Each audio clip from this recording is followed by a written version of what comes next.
আসসালামু আলাইকুম এভরিওয়ান।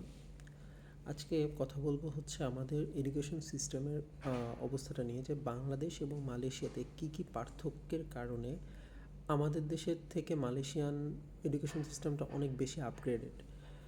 তো দেখা যাচ্ছে এখন আমি যে ইউনিভার্সিটিতে আছি, ইউনিভার্সিটি সেন্স মালয়েশিয়া, এটার কিউএস ওয়ার্ল্ড র্যাঙ্কিংয়ে আছে 134 নম্বরে। আর আমাদের দেশের হায়েস্ট টপ র্যাঙ্কিং ইউনিভার্সিটিও মানে কিউএসের 500-র মধ্যে নাই। তো এই পার্থক্যটার কেন হচ্ছে বা এই পার্থক্যের জায়গাটা কেন, সেটাই আমি গত আমার 5 মাসের এক্সপিরিয়েন্স থেকে বলার চেষ্টা করি। প্রথমত হচ্ছে এখানকার যে ফ্যাসিলিটিসগুলো স্টুডেন্টকে প্রোভাইড করে সেটা ম্যাক্সিমাম ইউনিভার্সিটিতে দেখা যায় হচ্ছে না। যেমন একটা স্টুডেন্ট যখন ভার্সিটিতে এন্টার করে তার মেইন পারপোজই থাকে লার্নিং। সো এখানে মালয়েশিয়াতে বা ইউনিভার্সিটিতে যেটা দেখছি, শেখার জন্য সকল প্রকার ফ্যাসিলিটিস তাদেরকে ওপেন করে দেওয়া হয়। যেমন এখানে লাইব্রেরি অলওয়েজ 24 ঘন্টা খোলা থাকে, যে যখন মন চায় লাইব্রেরিতে ঢুকে পড়াশোনা করতে পারে। অথবা প্রত্যেকটা ভার্সিটিতে কয়েকটা ব্লক ব্লক পরেই দেখা যায় কমন রুম আছে, স্টাডি রুম আছে। বা স্টাডি রুম বলতে যে সবসময় খালি স্টাডির জন্য আসে তাও না। যেমন আমি এখন যে জায়গাটায় বসে আছি, এটা হচ্ছে একটা কমন রুম টাইপের। এখানে মানুষ আসে পড়াশোনা করতে, কেউ আসে ঘুমাইতে, কেউ আসে গেম খেলতে। ইভেন এই ভার্সিটিতে গেমিং রুম পর্যন্ত দিয়ে রাখছে। সো একটা ইউনিভার্সিটিতে হয়তো বা আমরা বাংলাদেশে চিন্তাও করবো না যে একটা ইউনিভার্সিটির ভিতরে গেমিং রুম থাকবে যেখানে স্টুডেন্টরা তাদের মাইন্ড রিফ্রেশ করতে পারে। বাট পড়াশোনার সাথে মাইন্ড রিফ্রেশ করাটাও জরুরি, যেটা আমরা হয়তো বা রিয়েলাইজ করি না। তারপরে কোনো স্টুডেন্ট যদি যে কোনো টাইমে যদি তাদের প্রবলেম হয়, টিচারদের সাথে কন্ট্যাক্ট করার যে বিষয়টা, সেটা খুব ইজি করে দিছে এটা। যেমন আমরা যদি নর্মালি বাংলাদেশে কি হয়, আমরা যদি কোনো টিচারের সাথে দেখা করতে যাই, আমরা হয়তো বা তার রুমে গিয়ে বসে থাকি, স্যার কখন আসবে, তার সাথে আমরা দেখা করব, আমাদের কোনো প্রবলেম হলে সেটা শেয়ার করব। অথচ এখানে এমনভাবে পোর্টালটা ডিজিটালাইজ করে ফেলছে যে আমার প্রবলেম হলে আমি ওই নির্দিষ্ট টিচার সবার মেইল ওপেন আছে, আমি পোর্টালে মেইল করব, স্যার নিজে আমাকে রিপ্লাই দিবে। এবং সে যখনই সময় পাবে সাথে সাথে রিপ্লাই দিয়ে আমাকে ওই সময় ওয়ান টু ওয়ান কমিউনিকেশন হোক অথবা গুগল মিটে হোক, সে আমাকে প্রবলেম সলভ করে দিবে। তো এই বিষয়গুলো হচ্ছে যখন স্টুডেন্ট এতগুলো ফ্যাসিলিটিস পায়, তখন আসলে তাদের লার্নিং ম্যাথড বা লার্নিং প্রসেসটা অনেক ভিন্ন হয়।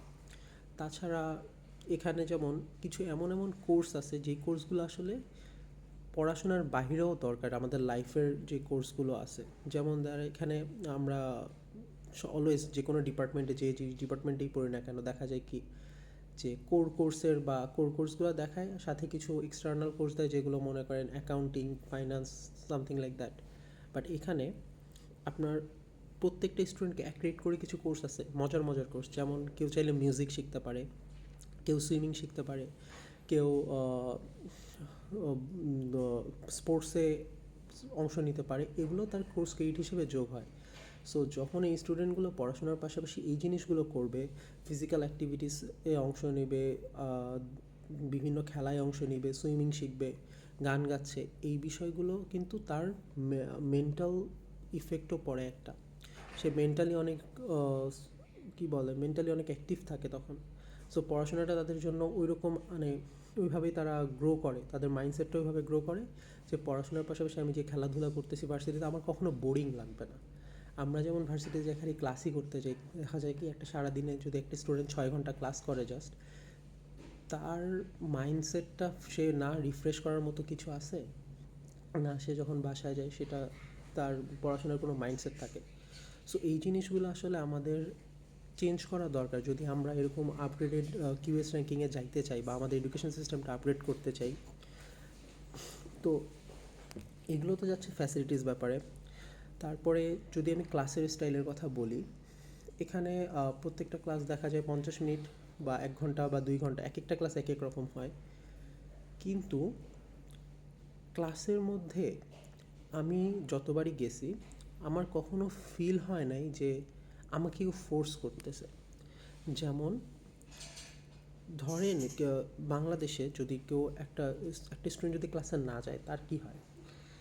এক হচ্ছে হলো টিচার প্রথমেই জিজ্ঞেস করে সে কেন আসে নাই। দেন যদি মনে করেন কেউ আসছেও, আসার পরে যদি তার ড্রেস আপ ঠিক না থাকে অথবা সে আইডি কার্ড না করে, এই বিষয়গুলোকে বেশি হাইলাইটস করা হয়। তাতে হয় কি, একটা স্টুডেন্টের জন্য আরও 50টা স্টুডেন্ট ক্লাসে, তাদের কিন্তু পড়াশোনাটা ব্যাহত হচ্ছে। এখানে যেটা হয়, এখানে কেউ কখনো, আপনি নর্মালি যে ড্রেস আপেই যান না কেন, যদিও ড্রেস কোড আছে অবশ্যই, সবসময় অবশ্যই একটা ভালো পজিটিভ ড্রেসে যাইতে হবে, ড্রেস কোড আছে, বাট টিচাররা কখনো স্টুডেন্টকে কোশ্চেন করবে না যে তুমি এটা কেন পড়ে আসছো, তোমার আইডি কার্ড কোথায়, তুমি দেরি করে কেন আসছো, বা ক্লাসে কী জন্য আসছো, এই জিনিসগুলো কখনো তোমাকে আস্ক করবে না। তাতে হয় কি, যে টিচার যখন ক্লাসে এন্টার করছে, স্টুডেন্টরা তার মতো করে আসতেছে ক্লাসে, এবং আসার পরে তার সে নিজে থেকে ওইরকম তাকে কোনো প্রেশার ফিল করায় না যে তুমি ক্লাসে আসছো এখন এটা পড়া ধরো বা পড়া পারো।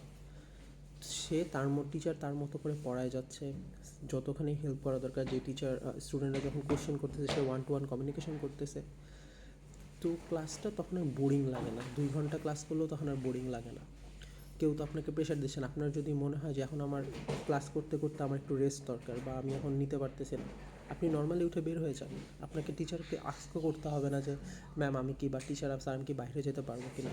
আপনি বের হয়ে যান, আপনার মন চাইলে আপনি ঢুকে, আপনার দরকার হলে আপনি কী বলো এটাকে, জুস নিয়ে এসে খাইতে খাইতে আপনি ক্লাস করতেছে। জিনিসগুলো তো আমাদের দেশে হয়তো আমরা কল্পনাও করি না, বাট এখানে সেটা করতেছে নর্মাল, বাট ওরা কিন্তু শিখতেছে। সো ক্লাসের স্টাইলগুলো ডিফারেন্ট। দেন হচ্ছে আমি যদি বলি অ্যাসাইনমেন্টের ব্যাপারগুলো, আমাদের দেশে সাধারণত অ্যাসাইনমেন্টের ব্যাপারে কী করা হয়, যে কোনো একটা কোর্সের হয়তো বা 3-4টা কোশ্চেন দিল, দেন আমি 3-4টা কোশ্চেন সলভ করে সাবমিট করে দিলাম, আমার অ্যাসাইনমেন্ট শেষ। বাট অ্যাকচুয়াল লার্নিংটা কী হচ্ছে, আমি যে কোর্স পড়তেছি বা আমি যে কোর্সটা করতেছি, এ থেকে আমার অ্যাকচুয়াল লার্নিংটা কী, এটা কি আমরা বুঝতেছি কি না। এখানে যেমন আমি যেখানে এসে যে কটা কোর্সই করি না কেন, প্রত্যেকটা কোর্সের অ্যাসাইনমেন্টের স্টাইলগুলো হয় থিসিস আকারে, থিসিস স্টাইলে। তো একটা স্টুডেন্ট যখন সেকেন্ড ইয়ার থার্ড ইয়ার থেকে থিসিস স্টাইলে অ্যাসাইনমেন্ট লেখা শুরু করবে, অ্যাসাইনমেন্টের টাইম ডেট দেওয়া থাকে 1 মাস 1.5 মাস করে, আমাদের যেটা কখনোই থাকে না। 1 মাস 1.5 মাস ধরে যখন একটা স্টুডেন্ট থিসিসের স্টাইলে পড়াশোনা করার চেষ্টা করবে, তখন কি তার মধ্যে তো ওই মেন্টালিটি গ্রো করবে। এই জন্য সে যখন ফাইনাল ইয়ারে যাবে, সে যখন আসলে থিসিস বা প্রজেক্ট করতে যাবে, এই জিনিসটা তখন তাকে হেল্প করে। সো তখন তার কখনোই, আমরা যে জিনিসটা ফেস করি বাংলাদেশে অলওয়েজ, কারণ আমাদের থিসিস লেখা একটা বাংলাদেশি স্টুডেন্টের জন্য, মানে যারা ফাইনাল ইয়ারে আছে, তারা যে কেবল শেখা শুরু করে যে কীভাবে লিখতে হয়, কী কী বিষয় থাকে। বাট এখানে কি হচ্ছে, একটা স্টুডেন্ট সেকেন্ড ইয়ার থেকেই বা ফার্স্ট ইয়ার থেকেই সেই প্রসেসের মধ্যে দিয়ে যাচ্ছে, ছোটো থিসিস হোক বা থিসিস স্টাইলে করার মানে কি, এখানে থিসিসের মধ্যে যে পার্টগুলো থাকে প্রত্যেকটা তারা ফলো করে, রেফারেন্স দিচ্ছে, অ্যাবস্ট্রাক্ট দিচ্ছে, সে নিজে কি বুঝতেছে সেটা লিখতেছে, সে কই থেকে এই ম্যাটেরিয়ালগুলো কালেক্ট করছে সেটা আমাকে দিতে হচ্ছে। তার মানে কি, আমার এখানে চুরি করার সুযোগ নেই, আমাকে থিসিস করলে পুরোপুরি ভালো মতো করে করতে হবে। সো তাতে কি, ওই স্টুডেন্টের লার্নিংটা আর আমার একটা বাংলাদেশি অ্যাভারেজ স্টুডেন্টের লার্নিংয়ের থেকে অনেক বেশি ডিফারেন্ট। দেন মনে করেন আমরা আসি হচ্ছে, যদি মনে করেন প্রেজেন্টেশন স্টাইলে, প্রেজেন্টেশন আমাদের ভার্সিটিতে খুব গুরুত্বপূর্ণ, সবাই দেয়। কি হয়, আমরা প্রেজেন্টেশনের দিন আসে, আমরা নিজেদের মতো ইচ্ছা মতো স্লাইড বানাই, হয়তো বা স্লাইড বুঝি বা না বুঝি একটা কিছু একটা বানাই নিয়ে যাই। দেন আমরা স্পিচ মুখস্থ করে, ম্যাক্সিমাম ক্ষেত্রে যেটা হয়, এটা রিয়েলিটি, যে স্পিচ মুখস্থ করে আমরা সামনে গিয়ে বলার চেষ্টা করি। কিন্তু অ্যাকচুয়ালি প্রেজেন্টেশনের মানেটা বা প্রেজেন্টেশনের মানে কিন্তু এটা ছিল না। আমি একটা কনসেপ্ট যদি আমি নাই বুঝতে পারি, সেটাকে আমার মুখস্থ বলে তো আমার লাভ নাই। আমি জাস্ট মুখস্থ বলতেছি কিছু নাম্বারের জন্য, তাহলে অ্যাকচুয়ালি আমার ওই ভার্সিটিতে হয়তো বা 10-এর মধ্যে ওই 6-7 নাম্বার দিয়ে আমি রিয়েল লাইফে তো এটা দিয়ে কিছু আগাইতে পারবো না। আমার প্রেজেন্টেশনের কনসেপ্টের বা প্রেজেন্টেশনের যে টপিকটা থাকে, সেই টপিকের থেকে আমরা বেশি গুরুত্ব দিই আমাদের ফর্মাল ড্রেস আপকে, অথবা আমরা মুখস্থ করাকে বেশি গুরুত্ব দিচ্ছি, যেটার কারণে অ্যাকচুয়ালি আমাদের আলটিমেট নলেজ জিরো। কিন্তু এখানে দেখা যাচ্ছে যে আমি প্রথম দিন নিজেও শক হয়েছি যখন আমি প্রথম প্রেজেন্টেশন ফেস করছি এখানে, যে আমি ভাবছিলাম যে আমি বাংলাদেশ থেকে ফর্মাল ড্রেস আপ নিয়ে আসছি সব, যে ড্রেস আপ নিয়ে এসে যে প্রেজেন্টেশনে পড়তে হবে, বাট আমি এখানে এসে দেখি কেউ কোনো ফর্মাল ড্রেস আপে নাই, যে যার মতো ইচ্ছা মানে নর্মাল ড্রেস আপ পরে আসছে। এবং প্রত্যেকটা স্লাইড, মানে যে স্লাইডগুলো হয় কীরকম, এক স্লাইড বা 2 স্লাইড হায়েস্ট। আমরা যেমন এখানে আমরা এক একটা স্লাইড বানাই মিনিমাম 10 পেজ, 12 পেজ, 15 পেজ এরকম, বাট এখানে একটা স্লাইডে সর্বোচ্চ 2 পেজ প্রেজেন্টেশন স্লাইড থাকতেছে, এবং 2 পেজের মধ্যে কনসেপ্ট যেটা দিছে হয়তোবা আমরা কি করি, আমরা একটা টপিক দেই, বাংলাদেশে যে টপিকটা দেয় সেই টপিকটার উপরে আমরা কয়েকটা ভাগ করি, হয়তোবা এটার অ্যাডভান্টেজ কী, ডিসঅ্যাডভান্টেজ কী, এটার ইন্ট্রোডাকশন কী, এভাবে করে করে আমরা আলাদা আলাদা ভাগ করি। বাট এখানে কি হচ্ছে, এখানে আমার দরকার নাই ভাই এত কিছু করার, এখানে আপনাকে জাস্ট বলবে হয়তো বা ডিসঅ্যাডভান্টেজ আর অ্যাডভান্টেজটা বলতে, 2টা স্লাইডেই কমপ্লিট। সো আপনি যখন জাস্ট এইটুকু করে যাবেন, আপনার মধ্যে এক্সট্রা কোনো প্রেশারই ফিল হবে না যে আমার একটা প্রেজেন্টেশন আছে, যেটা আমাদের হয় বাংলাদেশে, আমরা নার্ভাস হয়ে যাই। এখানে কিন্তু সেটা হচ্ছে না। এখানে আপনি নর্মালি ড্রেস আপে যাবেন, প্রেজেন্টেশন দেবেন 2 পেজ, আপনার মনে চাইলে আপনি স্লাইড দেখে দেন বা সামনে বসে দেন। জিনিসটা হচ্ছে এদের মেইন কনসেপ্ট হচ্ছে আপনি জিনিসটা বুঝতেছেন কিনা। আপনি যদি জিনিসটা বোঝেন, আপনার মাথায় যদি কনসেপ্ট ক্লিয়ার থাকে, টিচার হয়তো আপনাকে 2টা কোয়েশ্চেন করবে এবং আপনার কোয়েশ্চেনের অ্যান্সারের উপরে বুঝে যাবে যে হ্যাঁ আপনি বুঝছেন, আপনি বুঝে দিছেন। এটা এখানে ম্যাটার করতেছে না যে আপনি এখানে কীভাবে নিজেকে প্রেজেন্ট করতেছেন ফর্মাল ওয়েতে, কীভাবে হাত নাড়ায় কথা বলতেছেন, কীভাবে ইন্টারাকশন করতেছেন। নট নেসেসারিটা হচ্ছে আপনি কি বুঝতেছেন। সো এই বিষয়গুলো ডিফারেন্ট অনেক। দেন আমরা যদি মনে করেন এক্সামের ব্যাপারে যাই, এখানে 6 মাসের সেমিস্টার, বাট এক্সামগুলো হচ্ছে এমনভাবে শিডিউল করা থাকে যে জন্য স্টুডেন্ট কখনো প্রেশার ফিল করবে না। স্টুডেন্টগুলো এভাবেই থাকে, যেমন আমাদের দেশে 3টা কুইজ থাকে, প্রেজেন্টেশন থাকে, দেন হচ্ছে অ্যাসাইনমেন্টের, এভাবে আমরা সব পরপর যখন দিই তখন আমাদের মধ্যে কিন্তু একটা প্রেশার ফিল হয়, ড্যাফোডিলে হোক বা অন্যান্য ইউনিভার্সিটিতে হোক, প্রেশার ফিল হয় যে কখন করব, আজকে একটা কুইজ, হয়তো বা 5টা কোর্স থাকে তাহলে 15টা কুইজ। এই এতগুলো কুইজ নেওয়ার পরে একটা ছোটো টপিক, এখানে আমি বলতেছি না কুইজ নেওয়াটা খারাপ, বাট কী হয়, মানুষ যখন ওইরকম প্রেশার ফিল করবে তখন, যখন সে দেখবে যে একদিনে তার 3টা কুইজ, একদিনে তার 4টা কুইজ, সে তার আউটকাম নলেজটা মেইনলি কী আসতেছে, আমি হয়তো বা একটা কুইজ মুখস্থ করে গিয়ে অথবা কোনো রকম দেখে গিয়ে পরীক্ষা দিয়ে আসতেই পারি। মেইন কথা হচ্ছে যখন সেমিস্টারটা শেষ হবে আমার মাথায় কী কী থাকতেছে, এটা হলো মেইন।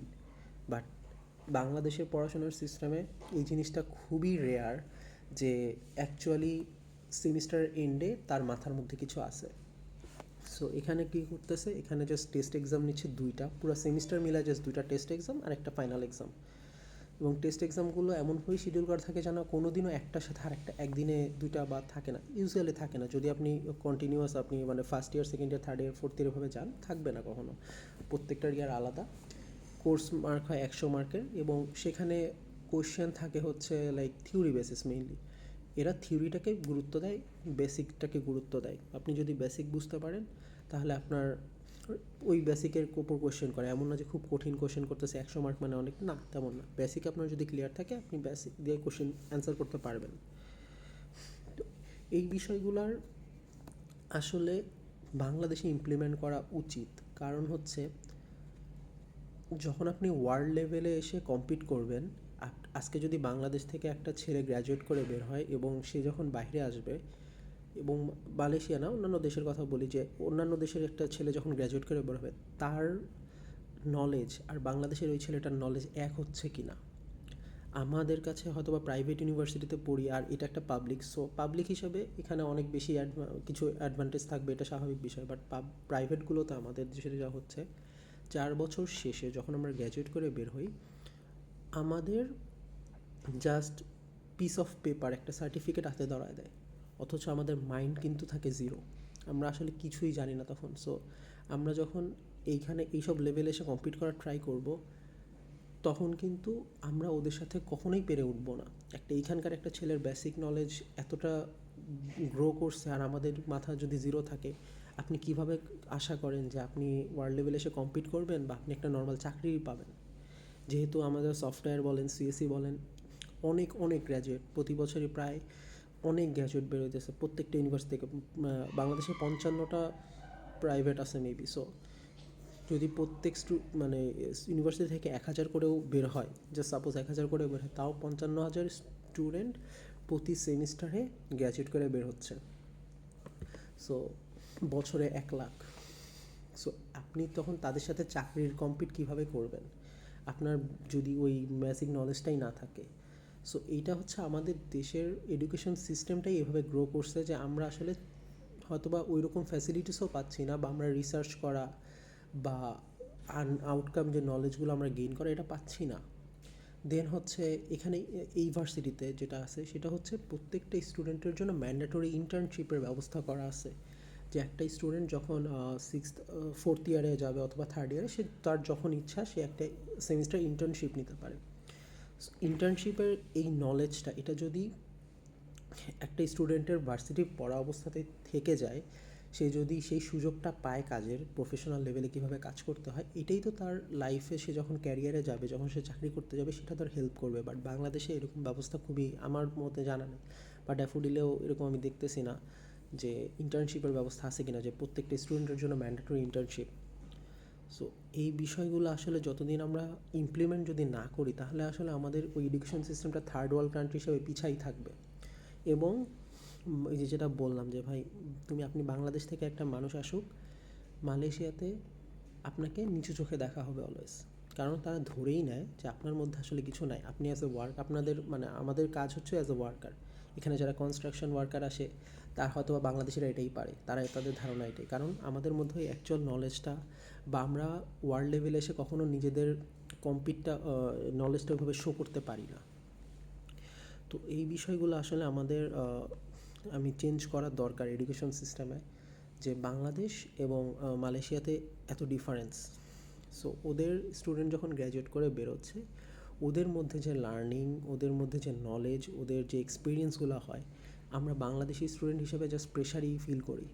আমরা কখনো ভার্সিটি লাইফটাকে এনজয় করার মতো, আপনি যদি আজকে একটা ফোর্থ ইয়ারে যে স্টুডেন্টকে জিজ্ঞেস করেন যে তুমি তোমার ভার্সিটি লাইফ এনজয় করো কি না, ম্যাক্সিমাম বলবে যে ভাই আমি কোনো রকম শেষ করতে পারলে বাঁচি, কারণ সে এনজয় করতেছে না, সে প্রেশার ফিল করতেছে। সো এই জিনিসগুলো আমাদের যদি আমরা চেঞ্জ করি, তাহলে আমরা অলওয়েজ পিছাই থাকবো। সো এগুলো আমাদের চেঞ্জ করতে হবে।